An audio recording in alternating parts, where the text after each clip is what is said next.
అందరికీ ప్రభు అయిన యేసుక్రీస్తు వారి శ్రేష్టమైన నామములో వందనాలు. అయితే బైబిల్ గ్రంథంలో ఒక సంఘం ఉందండి. బైబిల్ గ్రంథంలోనే కాదు, ప్రస్తుత పరిస్థితుల్లో సంఘాలన్నీ కూడా అదే విధంగా ఉన్నాయి. వారు రక్షించబడ్డారు. దేవుడు వారి ఎదుట మనందరి పాపం నిమిత్తం చనిపోయారని తెలుసుకున్నారు. వారి కళ్ళారా దేవుని సిలువేయడం వారు చూశారు. దేవుని ఆత్మను పొందుకున్నారు. అయినప్పటికీ వారు ఏం చేస్తున్నారంటే, తిరిగి వారు కొన్ని సిద్ధాంతాలకు లేదా కొన్ని రూల్స్ అండ్ రెగ్యులేషన్స్కి అలవాటు పడిపోతున్నారు. అంటే ఏ విధంగా అంటే, మాకు అనుగ్రహించబడిన రక్షణ ఇది యేసుక్రీస్తు వల్ల కాదు, కానీ ధర్మశాస్త్రం పాటించడం వలన, లేదా ధర్మశాస్త్రం ఏంటండి? ధర్మశాస్త్రం ఏంటి? పాత నిబంధనలో దేవుడు ఎవరికి అనుగ్రహించాడు? మోషే ద్వారా ఇశ్రాయేలు ప్రజలకి దేవుడు అనుగ్రహించాడు. ఇశ్రాయేలు ప్రజలకు కాదు, ఇశ్రాయేలు ప్రజలతో పాటు దేవుణ్ణి అనుసరిస్తున్న ప్రతి ఒక్కరికి, దేవుణ్ణి ఆరాధిస్తున్న ప్రతి ఒక్కరికి ధర్మశాస్త్రాన్ని దేవుడు అనుగ్రహించాడు. అయితే కొత్త నిబంధనలోకి వచ్చేసరికి ఒక సంఘం ఉంది. ఆ సంఘం ఏంటంటే, వారు రక్షించబడ్డారు. వారు కళ్ళెదుట దేవుని అద్భుత కార్యాలు చూశారు, దేవుని ఆత్మను పొందుకున్నారు. కానీ అది విశ్వాసం వలన అనకుండా, దేవుని నమ్మడం వలన అనకుండా, వారు ఏం చేస్తున్నారంటే, ధర్మశాస్త్రం వలన మాకు ఇది అనుగ్రహించబడింది, ధర్మశాస్త్రం వలన మేము రక్షించబడ్డాం, ధర్మశాస్త్రం వలనే మా జీవితాలు మార్చబడ్డాయి అనే విధంగా మాట్లాడుతున్నారు. ఈ విషయం నేను ఈరోజు మీతో ఎందుకు మాట్లాడాలనుకుంటున్నానంటే, ప్రపంచవ్యాప్తంగా క్రైస్తవుల్లో అనేక తెగలు ఉన్నాయి, అనేక డినామినేషన్స్ ఉన్నాయి కదా, రకరకాల డినామినేషన్. ఆ డినామినేషన్స్లో కొన్ని దుర్బోధలు బోధించే సంఘాలు కూడా ఉన్నాయి. ఎవరంటే, యెహోవా విట్నెస్ అంటే యెహోవా సాక్షులు, వన్నెస్ పెంతెకోస్త్, సెవెంత్ డే కూడా కల్టే, సెవెంత్ డే కూడా దుర్బోధలు బోధించేవారు. వీళ్ళు ఏం చేస్తున్నారంటే, అటువంటి కొన్ని తెగలకు సంబంధించిన కొన్ని డినామినేషన్ సంఘాల్లో దుర్బోధన బోధించి సంఘాలను నాశనం చేస్తున్నారు. ఏ విధంగానంటే, ఇప్పుడు మీరు రక్షించబడ్డారు, రక్షించబడిన మీరు కొన్ని ఈ సిద్ధాంతాలు లేదా మంచి కార్యాలు చేయడం వలన, బలులు అర్పించడం వలన మాత్రమే మీరు రక్షించబడతారు. స్టిల్ ఇప్పటికీ సెవెంత్ డే ఉన్నారంటే వాళ్ళు శనివారం మాత్రమే ఆరాధిస్తారు. మనం ఆదివారం ఎందుకు ఆరాధిస్తాం? యేసుక్రీస్తు ప్రభువారు మన కొరకు ఆదివారం దినాన, పరిశుద్ధ ఆదివారం దినాన చనిపోయి తిరిగి శుక్రవారం చనిపోయారు, అయినా ఆదివారం దినాన్ని తిరిగి లేచారు కనుక ఆదివారం ఆయన ఆరాధన చేస్తాం. కానీ స్టిల్ కొన్ని సంఘాలు ఇప్పటికీ శనివారమే దేవుణ్ణి ఆరాధించాలి, ధర్మశాస్త్రాన్ని పాటించాలి, అప్పుడే మనం పరలోక రాజ్యం చేరతాం అని ఒక విధంగా ఆలోచన చేస్తూ దుర్బోధలు చెప్తూ సంఘాలను నాశనం చేస్తున్నారు. చాలా మంది విశ్వాసులు కానీ అవిశ్వాసులు కానీ ఆ యొక్క దుర్బోధలకు అలవాటు పడిపోయి, మాకు అనుగ్రహించబడే రక్షణ ఏ విధంగానంటే మేము చేసే మంచి క్రియల వల్ల, లేకపోతే బలులు అర్పించడం వలన, లేకపోతే ధర్మశాస్త్రాన్ని పాటించడం వలన అనుగ్రహించబడింది, మాకు ఆ విధంగా రక్షణ వస్తుంది. ఈ వాక్యం ఎవరికంటే, రక్షించబడవలసిన వారు మన సంఘంలో ఉన్నారు వారికి, రక్షించబడిపోయి విశ్వాసంలో నడుస్తున్న విశ్వాసులందరికీ, యేసుక్రీస్తు ప్రభువారిని ఎవరైతే విశ్వసించి ఆయన ఆరాధించడానికి దేవుని మందిరంకి వచ్చారో అంటే మనందరికీ ఈ వాక్యం మీకు చాలా అర్థమయ్యే పద్ధతిలో ఒక కొత్త రీతిలో చెప్పాలనుకుంటున్నాం. చాలా మంది విశ్వాసులు ఏమనుకుంటారంటే, వారికి అనుగ్రహించబడిన రక్షణ ధర్మశాస్త్రం మూలంగా వచ్చింది, లేదా మంచి క్రియలు చేయడం వలన వచ్చింది అనే ఒక దుర్బోధకు అలవాటు పడిపోయి, ఎందు నిమిత్తం మనం నీతిమంతులుగా తీర్చబడ్డాము, ఎందు నిమిత్తం మనం రక్షణ పొందుకున్నాం, ఎవరి మూలంగా అనే ప్రథమమైన సిద్ధాంతాన్ని, బైబిల్ గ్రంథం యొక్క ప్రథమమైన సిద్ధాంతాన్ని విడిచిపెట్టి వారు ఇష్టానుసారంగా జీవిస్తున్నారు. దేవుని విడిచిపెట్టేసి విశ్వాసులుగా కాక అవిశ్వాసులుగా జీవిస్తున్నారు. అటువంటి ఒక సంఘాన్ని గొప్ప భక్తుడైన పౌలు గారు సరి చేస్తున్నారు బైబిల్ గ్రంథంలో. ఆ సంఘం గురించి ఈరోజు మనం మాట్లాడుకుందాం. గలతీయులకు రాసిన పత్రిక, బైబిల్ గ్రంథాలు తెరిచి గలతీయులకు రాసిన పత్రిక 3వ అధ్యాయము 14వ వచనంలో, పార్ట్ సి 14వ వచనంలో మూడు విధాలుగా part A, part B, part C వచనాలు ఉన్నాయి. చివరిది చదవండి. క్రీస్తు మన కోసము శాపమై మనల్ని ధర్మశాస్త్రం యొక్క శాపము నుండి విమోచించిన దేవుడి పరిశుద్ధ వాక్యం దీవించిన దాకా చిన్న ప్రార్థన చేస్తున్నాం. సకల ఆశీర్వాదములకు కారణభూతుడైన మా ప్రియ పరలోకపు తండ్రి, అయాల్పుణ్ణు అయోగ్యుడైనా నేను నిలబడి నీ వాక్కును విత్తుచుండగా నీ ప్రజలతో మీరు మాట్లాడండి. మీరు దర్శించే దేవుడు, మమ్మల్ని తాకే దేవుడు కనుక నీ యొక్క వాక్యం మా అందరి హృదయాల్లో ఫలభరితముగా మార్చబడుటకు మీరు సహాయం చేస్తారని నజరేయుడైన యేసు క్రీస్తు వారి శ్రేష్టమైన నామములో అతి మిక్కిలితో అడిగి వేడుకుంటున్నాం తండ్రి, ఆమేన్. ఈ యొక్క ఉదయకాల సమయంలో ఈ యొక్క 3వ అధ్యాయంలో 1 నుండి 14 వచనాలు చిన్న బైబిల్ స్టడీగా మనం చేద్దాం. ఇక్కడ చూసాం కదా, అయితే లోకంలో ఉన్న సంఘాలన్నీ లేదా కొన్ని దుర్బోధలకు అలవాటు పడిపోయే సంఘాలు ఈ విధంగా ఉన్నాయి. అయితే మాకేంటి అవసరం, ఈ వాక్యం వినాల్సిన అవసరం ఏంటని అనుకోవచ్చు మీరు. మనం కూడా కొన్నిసార్లు ఏం చేస్తామంటే ఈ దుర్బోధలకి ఇన్ఫ్లుయెన్స్ అయిపోయి మనం కూడా అదే బాటలో నడిచే అవకాశాలు ఉన్నాయి. ఏ విధంగా అంటే, మా విశ్వాసం కాదు మమ్మల్ని రక్షించింది, మేము మంచిగా ఉండడం వల్ల మేము పరలోక రాజ్యం వెళ్ళిపోతామనే ఒక అపోహ, లేదా యేసుక్రీస్తు ప్రభు వారి దగ్గరికి వచ్చి మేము ప్రతి ఆదివారం ఆరాధన చేయని అవసరం లేదు, ఇంటి దగ్గర కూర్చొని బైబిల్ గ్రంథం చదువుకుని, లేదా మా ఇష్టానుసారంగా మేము గృహాల దగ్గర ఉంటాం, దేవుని సన్నిధికి రాకుండా మా ఇష్టానుసారంగా మేము రక్షించబడినప్పటికీ అవిశ్వాసులుగా జీవిస్తామనే ఒక అపోహతో ఉన్నవారు ఎవరైనా ఉంటే ఈ వాక్యం వారికి తగులుతుంది. కనుక దేవుని యొక్క వాక్యం మనం అందరం నేర్చుకోవాల్సిన వారం ఉన్నాం కనుక క్లుప్తంగా ఒక బైబిల్ స్టడీగా మూడు పాయింట్లు మాట్లాడదాం. ఈ 3వ అధ్యాయం నుండి 1 నుండి 14 వచనాల వరకు 3 పాయింట్లు మనం మాట్లాడుకుందాం. మొదటిది ఏంటంటే, మనందరము క్రీస్తు ద్వారా నీతిమంతులుగా తీర్చబడ్డాం కనుక మనము ఎవరి వలన పరిపూర్ణమవుతాం? మనము క్రీస్తు ద్వారా నీతిమంతులుగా తీర్చబడ్డాం. మనము పరిపూర్ణులుగా అవ్వాలంటే ఎవరి వలన అవుతాం? క్రీస్తు వలన అవుతాం. అయితే మనం పరిపూర్ణులు అవ్వాలంటే ఏం చేయాలో 3 విషయాలు ఈ యొక్క అధ్యాయంలో తెలుసుకుందాం. మొదటగా 1వ వచనం నుండి 4వ వచనాలు చదువుకుందాం. 3వ అధ్యాయము. ఓ అవివేకులైన గలతీయులారా, మిమ్మును ఎవడు భ్రమ పెట్టెను?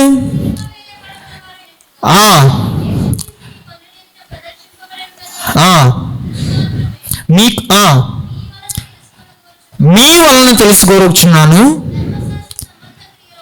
ధర్మశాస్త్ర సంబంధ క్రియల వలన ఆత్మను పొందితురా, లేక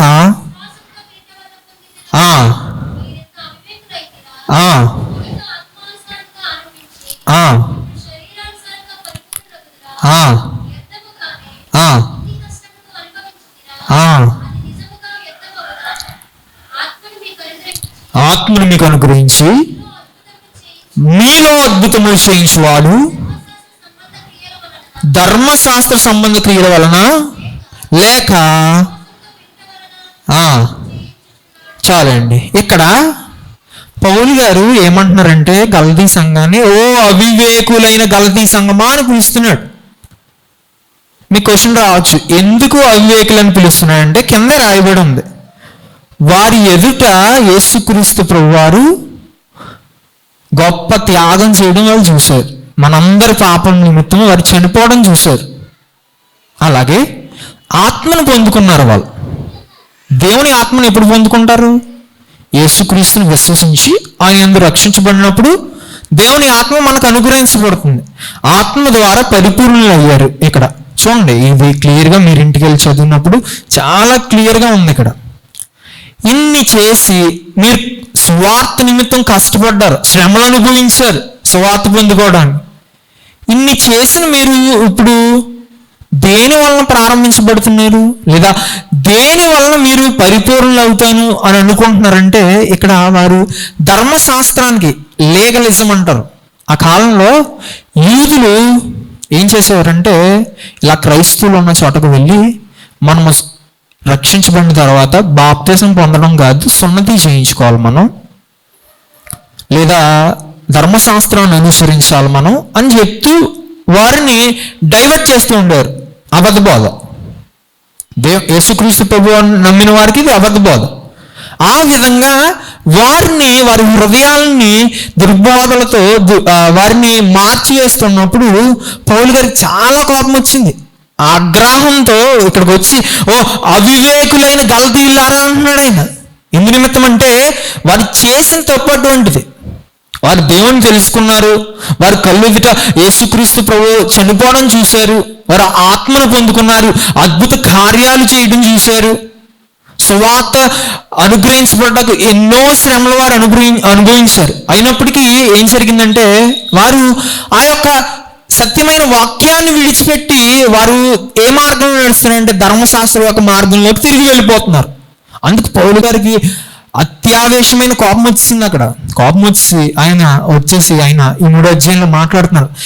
యాక్చువల్గా ఈ గలతీయుల పత్రిక అంతా చూస్తే ఆయన దీని నిమిత్తమే మాట్లాడుతున్నాడు. శరీర క్రియలు, ఆత్మక్రియలు, ఆ రెండింటిని వ్యత్యాసం చేసి చూపిస్తూ ఈ గలతీయుల పత్రికలో మాట్లాడుతున్నాడు. అయితే మొదటి విషయంగా మనం తెలుసుకోవాల్సింది ఏంటంటే, మనము దేవునిలో పరిపూర్ణులవుటకు మనము ఎవరు నమ్మాలంటే యేసుక్రీస్తు ప్రభువారిని కనుక మొదటి విషయం ఏంటంటే మనము మన యొక్క శరీర క్రియలను నమ్మకూడదు.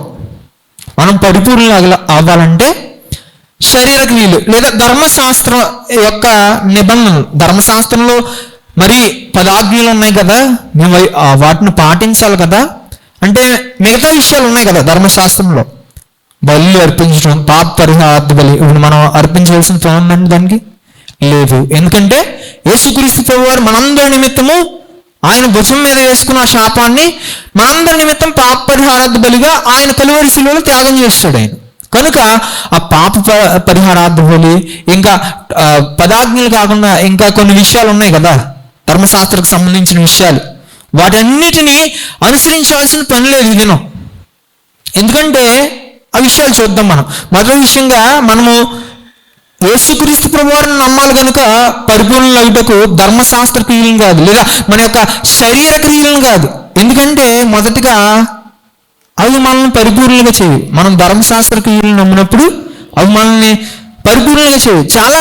పౌలు గారు చాలా మంచిగా ఆర్గ్యూ చేస్తున్నారు ఇక్కడ. ఈ 3వ వచనంలో చూడండి. 3వ వచనం, మీరెంత అవివేకులైతిరి, మొదట ఆత్మానుసారముగా ఆరంభించి ఇప్పుడు శరీరానుసారముగా పరిపూర్ణులు అయ్యిరా. ఆత్మానుసారంగా వారి జీవితాలు ప్రారంభించబడ్డాయి. యేసుక్రీస్తు వారిని నమ్మారు, ఆత్మలో వారు పరిపూర్ణులు అవుటకు ఆస్కారం ఉంది. అక్కడ ఆత్మలో ప్రారంభించబడ్డారు. కానీ ఇప్పుడు శరీర క్రియల ద్వారా లేదా ధర్మశాస్త్ర క్రియల ద్వారా పరిపూర్ణం అయిపోతాం మేము, పర్ఫెక్ట్ అయిపోతాం మేము అనే ఒక అపోహతో వారు నడుచుకుంటున్నారు. కానీ ఇక్కడ ఏంటంటే మనం ధర్మశాస్త్ర క్రియలను లేదా శరీర క్రియలను ఎందుకు నమ్మకూడదంటే అవి మనల్ని పరిపూర్ణంగా చెయ్యవు. మొదటి విషయంలో అవి మనల్ని పరిపూర్ణంగా చేయవు. పౌలు గారు చాలా క్లియర్గా చెప్తున్నారు 3వ అధ్యాయంలో, మీరు ఆత్మానుసారంగా ఆరంభించారు, ఇప్పుడేమో శరీరానుసారంగా పర్ఫెక్ట్ అయిపోతాం మేము, పరిపూర్ణలు అయిపోతాం అని అనుకుంటున్నారు మీరు. అవి మనల్ని పరిపూర్ణంగా చెయ్యు. చాలామంది ఏం చేస్తారంటే క్రైస్తవ విశ్వాసులు, దేవుని యొక్క వాక్యం తెలిసిన వారు కూడా పరిగెడుతూ ఉంటారు, ఆ ద్వారమే వెళ్తూ ఉంటారు. ఎక్కడికండి? అక్కడికి వెళ్ళి మోకాల మీద వెళ్ళిపోతారు, మోకాల మీద మెట్లు ఎక్కేస్తారు, కొబ్బరికాయలు కొడతారు అక్కడికి వెళ్ళి. ఇది ఎవరు చేస్తారండి? శరీరానుసారులు, ఆత్మానుసారులు. శరీరానుసారులు. ఈ లోకంలో ఉన్నప్పుడు విశ్వాసిగా జీవిస్తున్న మనలో ఆత్మ లేకపోతే ఇలాంటి కార్యాలు చేస్తాం. అది చాలా తప్పు. దేవుడు అస్సలు క్షమించడు. అక్కడ ఉండేది విగ్రహం. ఆ విగ్రహం దగ్గరికి మోకాలతో మెట్లెక్కి అక్కడ కొబ్బరికాయలు కొట్టి అట్లా దండలేసి, ఎక్కడైనా దేవుడు అలా విగ్రహాలను పూజించమని చెప్పాడా? విగ్రహారాధన చేయొద్దనే దేవుడు ఆజ్ఞ ఇచ్చాడు మనకి. కానీ మనం ఏం చేస్తున్నాం? మనల్ని పరిపూర్ణం చేయని వాటి దగ్గరికి పరిగెట్టుకుని వెళ్తున్నాం మనం. ఇక్కడ వారు కూడా చేసింది అదే. వారు ఆత్మానుసారంగా ఆరంభించి శరీరానుసారంగా పరిపూర్ణులు అయిపోతాం అనుకుంటున్నారు. దేవుని విశ్వసించి ఆయన నమ్మి బాప్తీసం తీసుకుని అనేక మంది విశ్వాసులు పరిగెడుతున్నారు. ఆ ఆదివారం మాత్రమే వెళ్తారు. మళ్ళీ ఒకరిద్దరు కాదు, వాళ్ళతో పాటు ఆ ఇంటి పక్కన వాళ్ళని, ఆ వీధిలో వాళ్ళని తీసుకుని మరీ పరిగెడుతూ ఉంటారు. ఇది తప్పు. ఖచ్చితంగా దేవుని యొక్క వాక్యం తెలియజేస్తుంది కనుక నా మాటలు మిమ్మల్ని నొచ్చుకుంటే నన్ను క్షమించండి. దేవుని యొక్క వాక్యం సూటిగా మాట్లాడుతుంది. దేవుని విశ్వాసిగా నీవు ఉంటే, దేవుని నమ్మి దేవుని బాప్తిసం తీసుకుని ఉంటే, ఇటువంటి శరీరానుసారమైన క్రియలు చేయకూడదు. మనం పరిపూర్ణం అవ్వాలంటే ఆత్మ సంబంధమైన క్రియలు చేసేవారిగా ఉండాలి. మనం విగ్రహారాధన చేయకూడదు, అది మనల్ని పరిపూర్ణంగా చేయదు. ఈ ధర్మశాస్త్రం ఏం చేస్తుందంటే, మనము చేయవలసిన పరిధి కంటే హై బియాండ్. ఇప్పుడు మనము బరువు ఎత్తాలనుకోండి, మనకి ఎంత బరువు ఎత్తగలమనే మాత్రం ఉంటుంది. దాని మీద అధిక బరువు వేస్తే మనం దాన్ని మొయ్యగలమండి? మొయ్యలేం. ఇక్కడ ధర్మశాస్త్రం కూడా అంతే. దాన్ని మనము పరిపూర్ణంగా నెరవేర్చలేము, ధర్మశాస్త్రాన్ని చేయలేము మనం. అలా చేయలేని వారు ఏమవుతారు? ద్వితీయోపదేశకాండం 27వ అధ్యాయంలో 26వ వచనంలో ఉంటుంది, ఈ విధికి సంబంధించిన వాక్యములను గైకొనుటపోవటం వలన వాటిని స్థిరపరచని వాడు శాపగ్రస్తులని చెప్పగా ప్రజలందరూ ఆమేన్ అనవలెనని దేవుని యొక్క వాక్యం సెలవిస్తుంది. దేవుని స్తోత్రం కలుగును గాక. హల్లెలూయా. ఈ యొక్క ధర్మశాస్త్రాన్ని గైకొనక దాన్ని పరిపూర్ణంగా చేయలేని వారు ఏమవుతారంటే శాపగ్రస్తులు అయిపోతారని దేవుని యొక్క వాక్యం సెలవిస్తుంది. క్లియర్గా దేవుని యొక్క మాట సెలవిస్తుంది. దాన్ని మనము చేయలేనప్పుడు మనం శాపగ్రస్తులం అయిపోతాం. అది ఎవరు చేయగలరు? ఎటువంటి పాపము లేనివాడు, నీతి కలిగిన వాడు మాత్రమే. ఆయన ఎవరండి చేసినవాడు? ధర్మశాస్త్రాన్ని నెరవేర్చింది ఎవరు?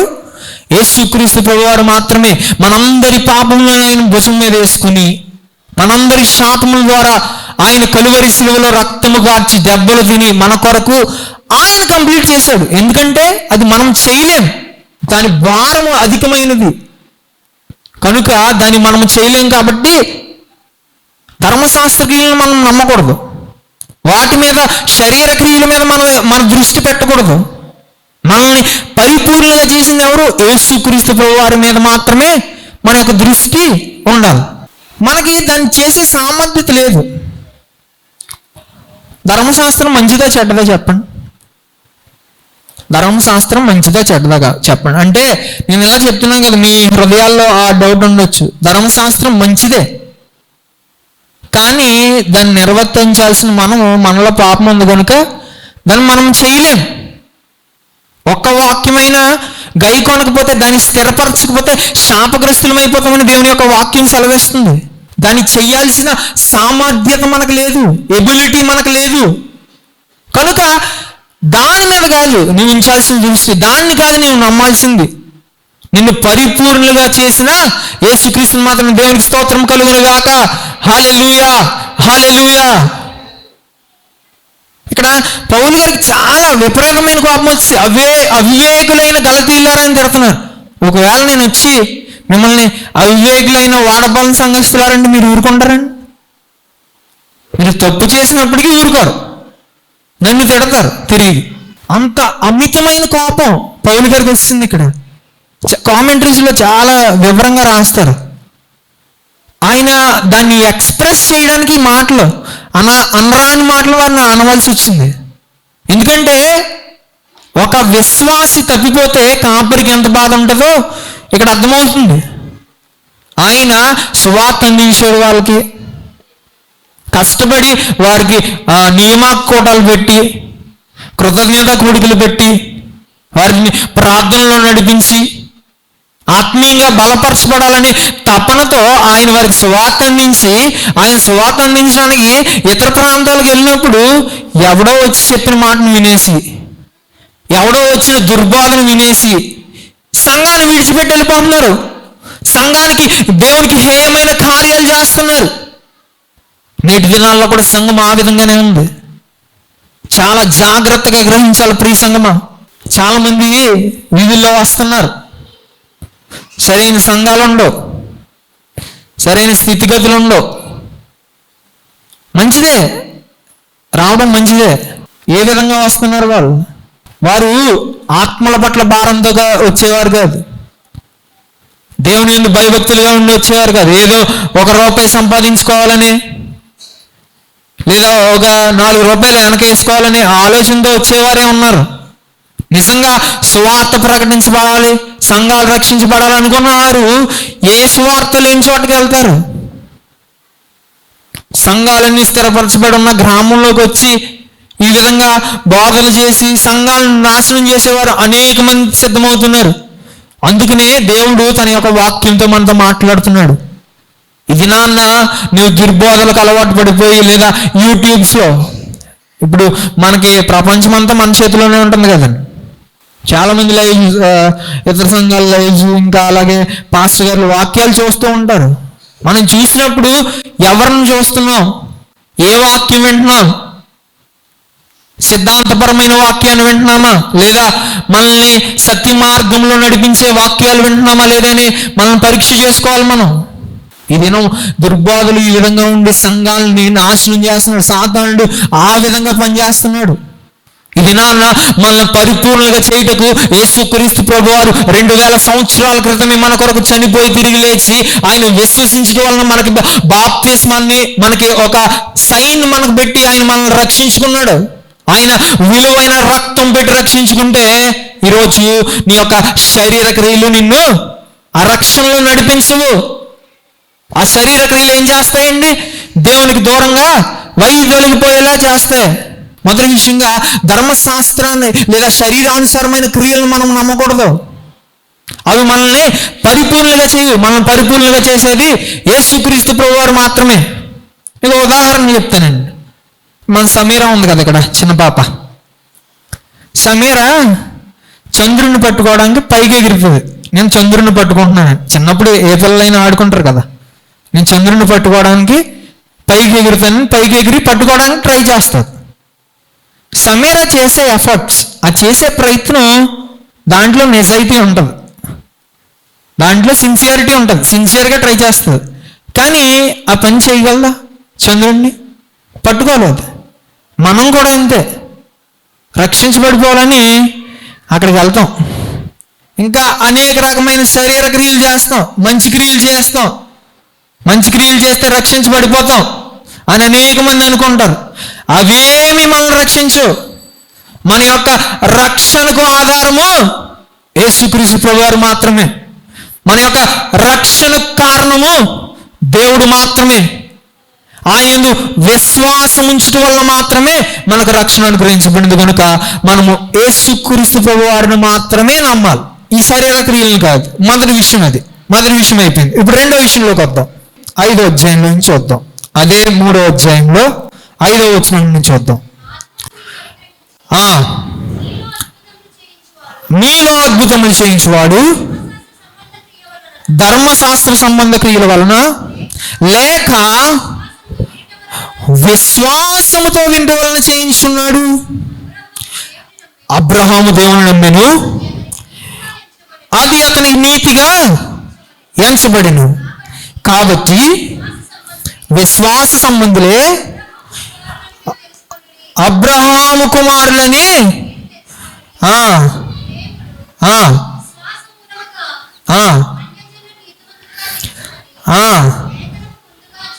చూచి నీ యందు అన్యజనులందరూ ఆశీర్వదింపబడుదురని అబ్రహామునకు సువార్తను ముందుగా ప్రకటించును. కాబట్టి విశ్వాస సంబంధులే ఆశీర్వదించబడుదురు. ధర్మశాస్త్రం విధించిన క్రియలకు సంబంధులందరూ ఎందుకనగా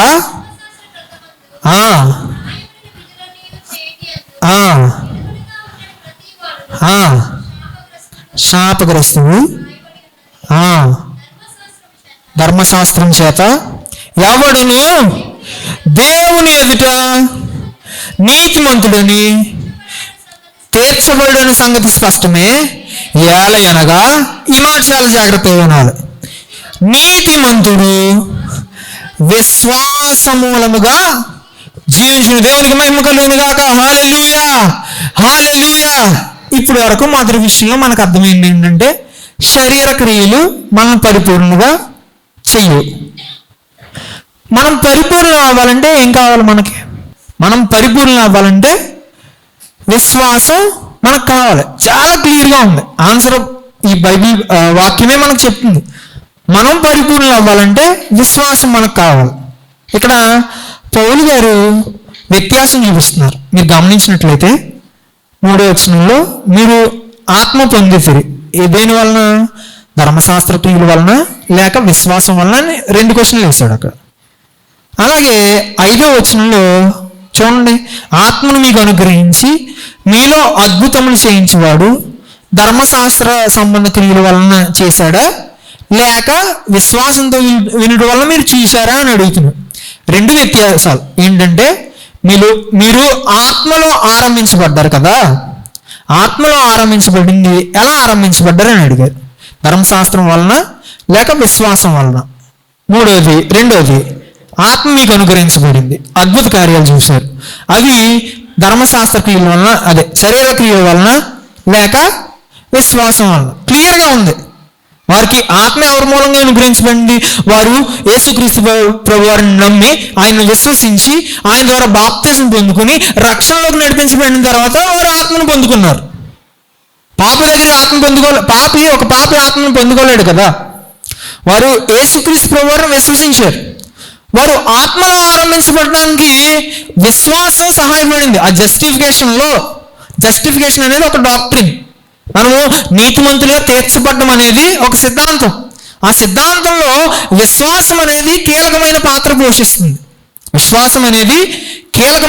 పోషించింది. ఇక్కడ కూడా పౌలు గారు చాలా వ్యత్యాసం చూపిస్తూ మాట్లాడుతున్నారు.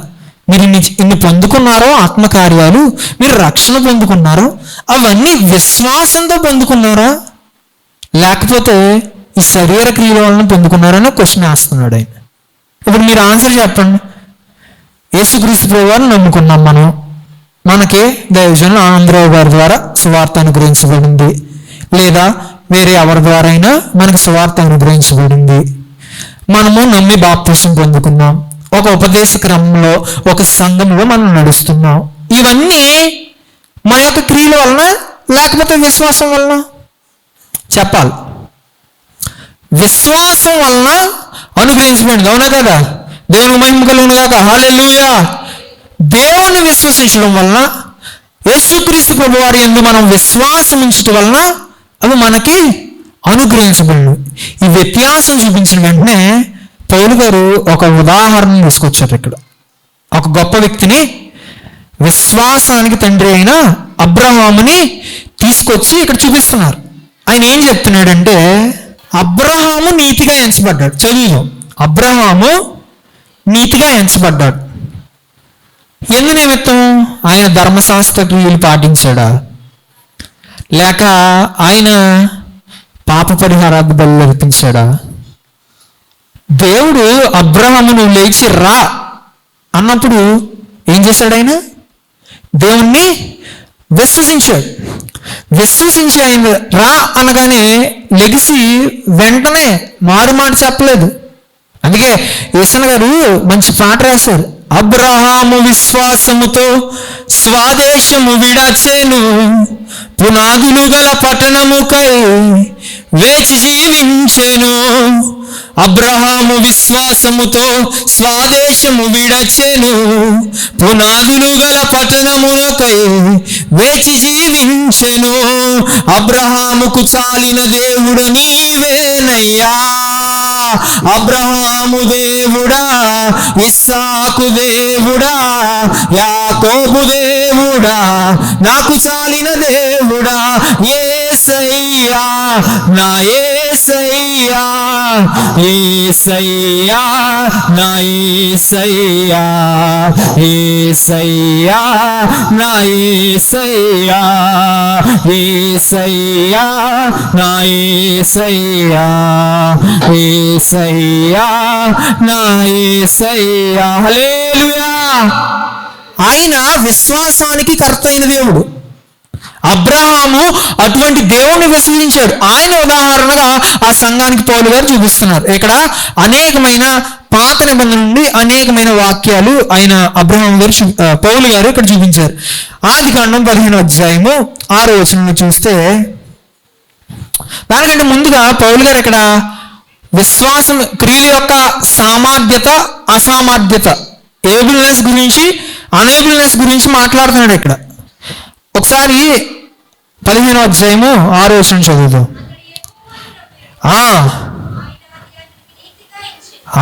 చూడండి, ఇక్కడ ఆయన ఎవరిని నమ్మాడంట? తండ్రి అయిన దేవుణ్ణి నమ్మాడు, విశ్వసించాడు. ఆయన ఎలాగ ఎంచబడ్డాడు? నీతిగా ఎంచబడ్డాడు. ఈ యొక్క పౌలు గారు క్లియర్గా పాత నిబంధనలో ఉన్న వాక్యాలన్నీ ఇక్కడే మనం చూసాం కదా. చివరిలో చాలా జాగ్రత్తగా వినండి అని చెప్పాను నేను మీకు. నీతిమంతుడు విశ్వాస మూలంలో జీవించిన అన్న వాక్యం హబక్కూకు 2వ అధ్యాయం 4వ వచనం ఉంటుంది. మీరు ఇంటికి వెళ్ళిన తర్వాత చూడండి. పౌలు గారు ఎంత ఉదాహరణలు తీసుకొచ్చి చూపించాల్సిన ఆయనకు అవసరం ఏంటండి? ఆయన మీరు ఎట్టిపోతే అటు బాగుండే, మీరు నమ్మితే నమ్మండి, విశ్వసించకపోయినా నాకేం కాదు, మీరే పోతారని వదిలేయచ్చు కదా. ఎందుకంటే ఆయన తన యొక్క సమయాన్ని వెచ్చించి వారికి విలువైన సువార్తను అందించి వారి సరైన ఉపదేశ క్రమంలో వారు నడిపించబడాలని, విశ్వాసములో వారు నడవబడాలని చాలా శ్రద్ధ తీసుకుని వారిని నడిపిస్తున్నాడు పౌలు గారు అక్కడ. అబ్రహాము పాత నిబంధన వ్యక్తి అయినప్పటికీ దేవుడు పిలవగానే దేవుడు విశ్వసించి వచ్చేసాడు కనుక విశ్వాసులకు తండ్రిగా ఆయన చేశాడు.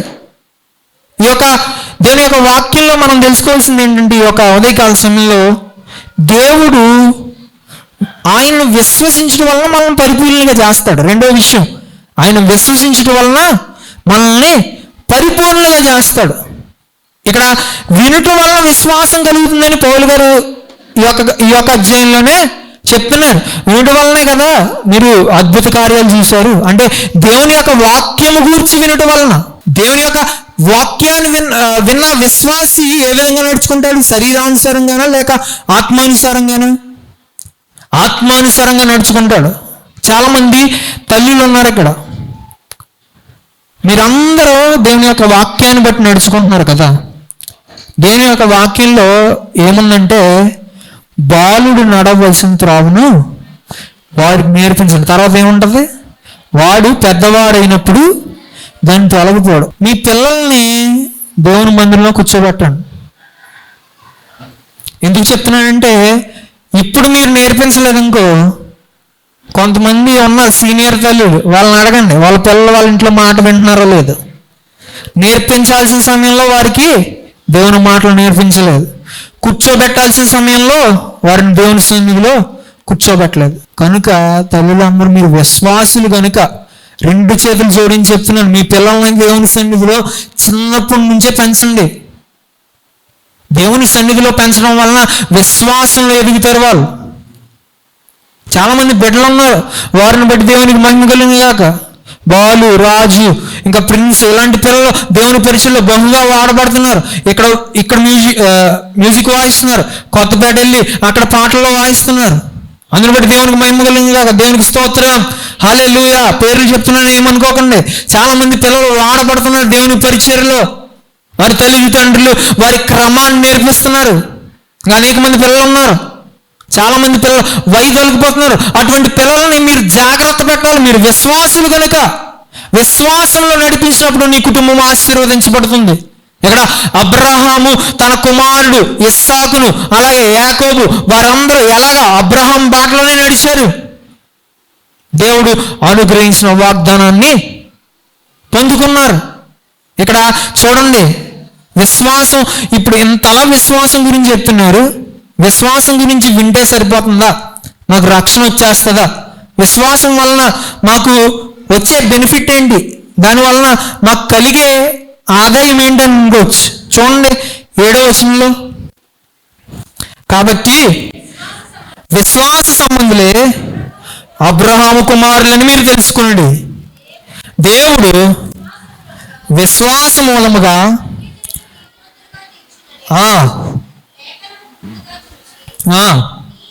నీ యందు అన్యజనులందరూ ఆశీర్వదించబడుదురని. ఇదండి సువార్త, విశ్వాసమును కూర్చిన సువార్త. అబ్రహాముకు ముందుగానే చెప్పాడు, నిన్ను బట్టి అన్యజనులందరినీ ఆశీర్వదిస్తాను. ఎందుకు ఆశీర్వదించాడు? అబ్రహాము దేవుణ్ణి విశ్వసించాడు. శరీర క్రియలను కాదు.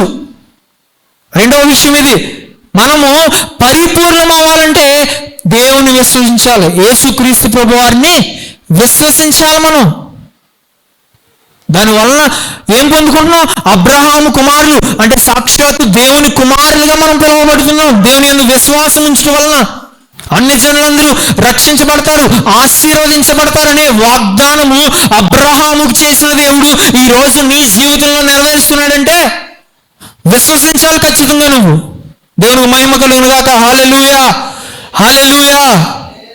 ఈ దినాన్న నా ప్రియ సంగమా, ఈరోజు నీకు విశ్వాసం లేకపోతే నువ్వెన్ని చేసినప్పటికీ అవి మృతమే.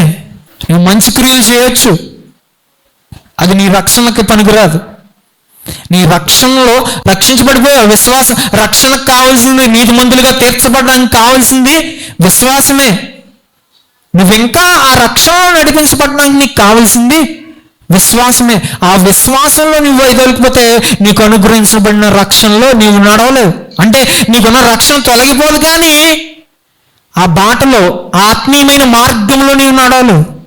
విశ్వాసంలో వైదొలిగిపోతే దేవుని స్తుతించలేవు, దేవుని ఆరాధించడానికి ఆసక్తి ఉండదు, దేవుని స్తుతించాలని తపన ఉండదు. ఈ దినాన ప్రియ సంగమా, చాలా సూటిగా దేవుని యొక్క వాక్యం మాట్లాడుతుంది. ఎప్పుడైతే యేసుక్రీస్తు ప్రభువారిని నీవు విశ్వసిస్తావో అప్పుడు నీవు పరిపూర్ణం అవుతావు. ఒక విషయాన్ని చెప్తాను నీకు.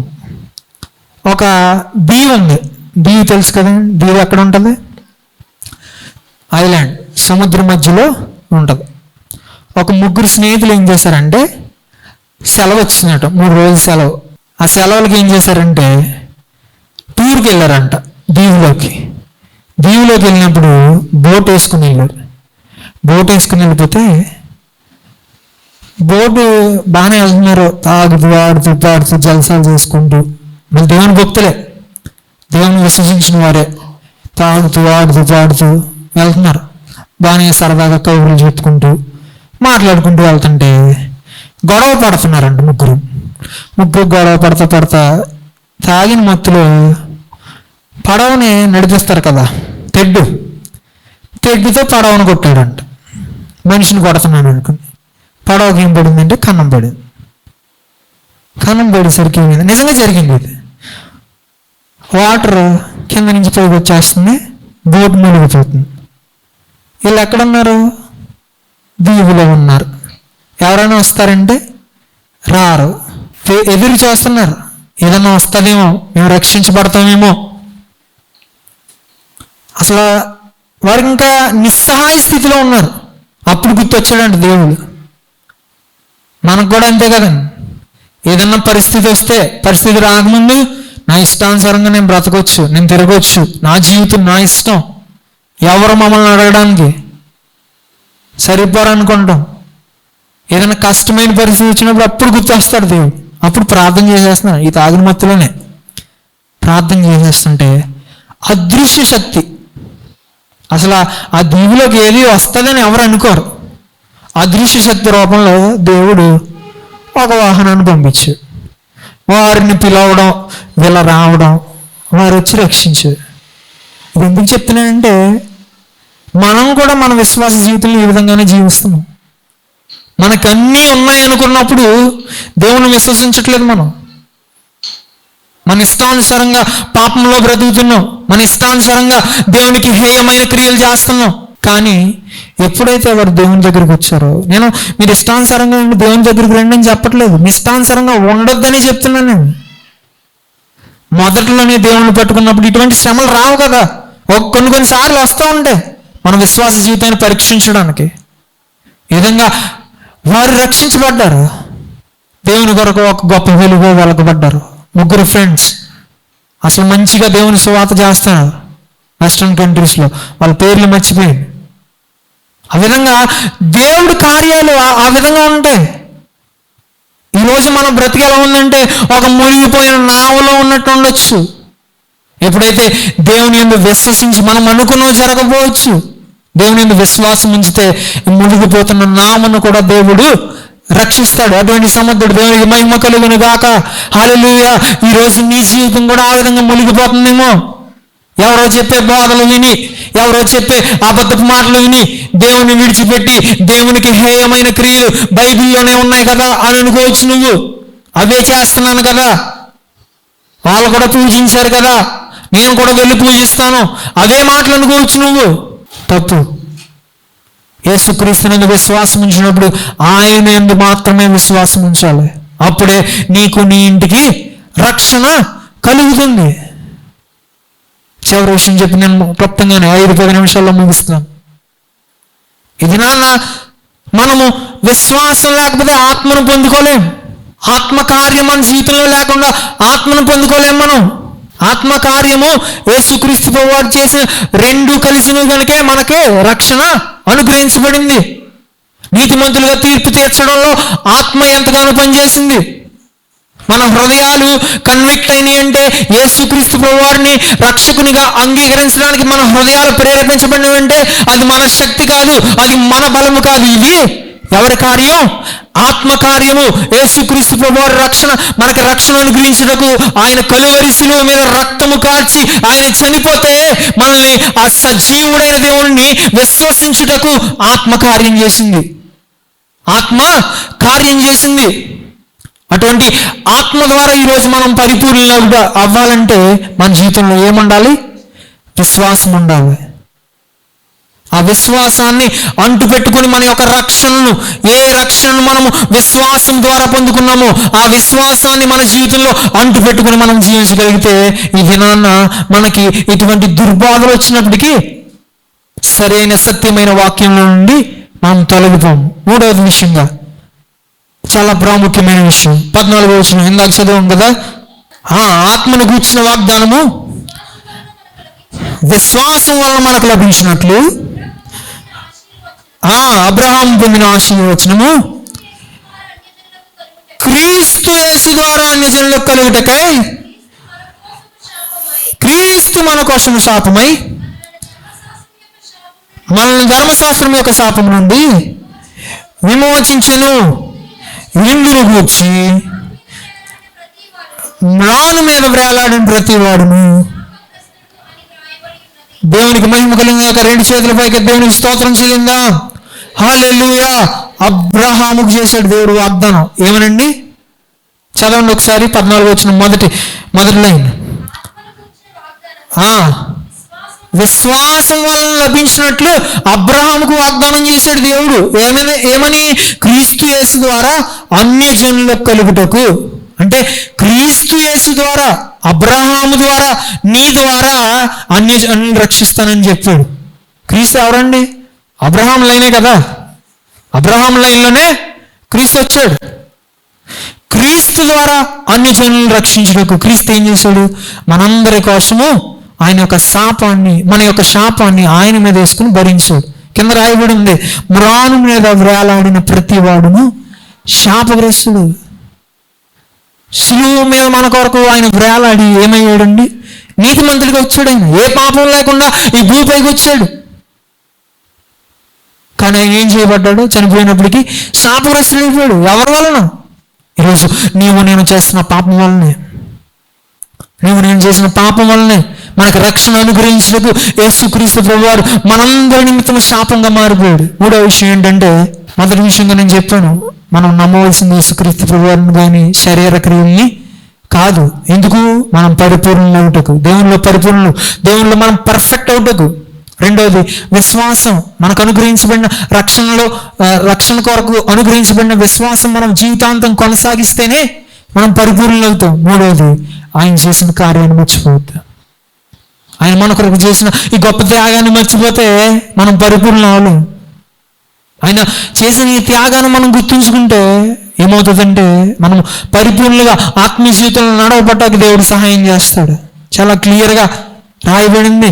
ఆయన మనకు వాగ్దాన పుత్రుడిగా ఈ లోకానికి వచ్చాడు. అబ్రహాముకు చేసిన వాగ్దానం ఎక్కడో ఆది కాండంలో చేసిన వాగ్దానం ఇక్కడ నెరవేర్చబడింది.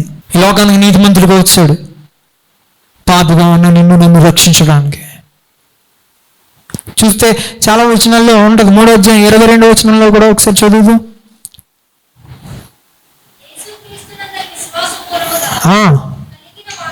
కలిగిన వాగ్దానము విశ్వసించే వారికి అనుగ్రహించబడిన యేసుక్రీస్తు వలన కలిగిన వాగ్దానం ఏంటంటే మనమందరం రక్షించబడతాం, మన యొక్క పాపం నుండి విడుదల పొందుతామనే వాగ్దానం యేసుక్రీస్తు వలన ఎవరికి కలిగింది? మనకి విశ్వాసం ఉండటం వలన, ఆయన విశ్వసించటం వలన. అబ్రహాం టైంలో చేసింది వాగ్దానము ఇప్పుడు మనకు కూడా వర్తింపజేస్తున్నాడు. ఎవరి వలన? యేసుక్రీస్తు వారి వలన, ఆయన చేసిన గొప్ప త్యాగం వలన ఆ వాగ్దానాన్ని మనం పొందుకుంటున్నాం.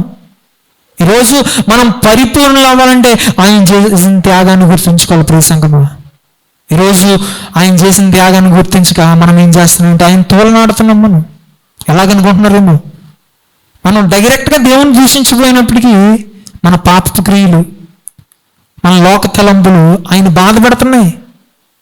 ఆయన చేసిన త్యాగాన్ని మర్చిపోతున్నాం.